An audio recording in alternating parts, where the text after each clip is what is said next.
So we are in Croatia, though not gonna lie, when I first was looking at the bottle, I definitely thought we were in Slovenia just because the region of Croatia is Slavonia. And they have, they don't have the same writing, but it's similar. But yeah, no, we're in Croatia. And this is oh, sorry for anyone that actually knows how to pronounce these. So this is the Enjingi. And it's basically a Welschriesling. Wait, is that right? That's the one that's the grape. No, sorry. That is the producer.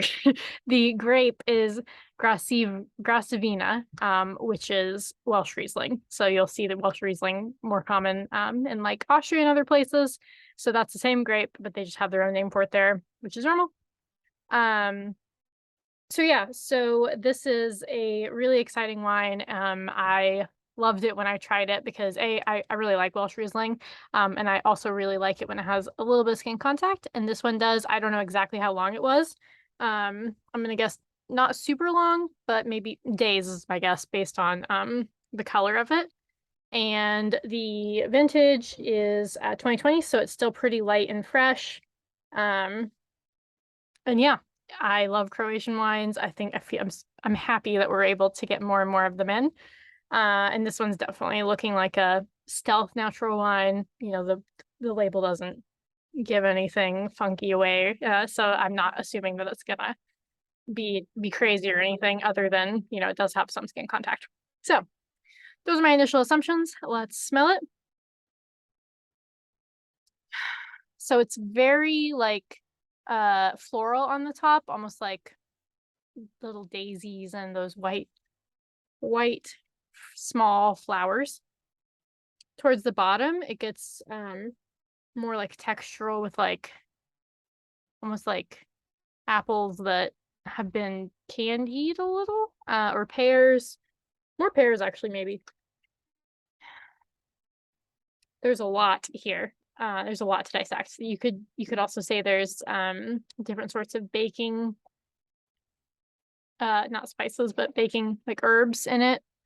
Maybe like rosemary or tarragon. I'm not sure which one, but something a little bit green, but that's herbal. There's a lot here. So let's go ahead and try it and see what else we got on the palette.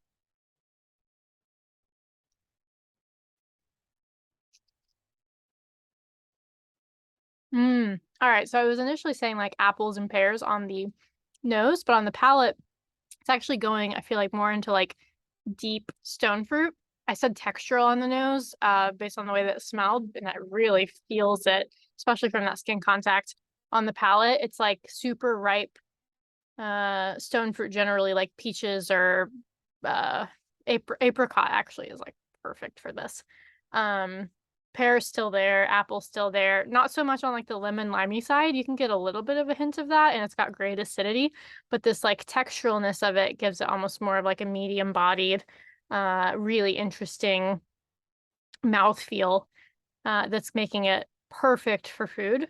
So I just want to try it again, but I won't.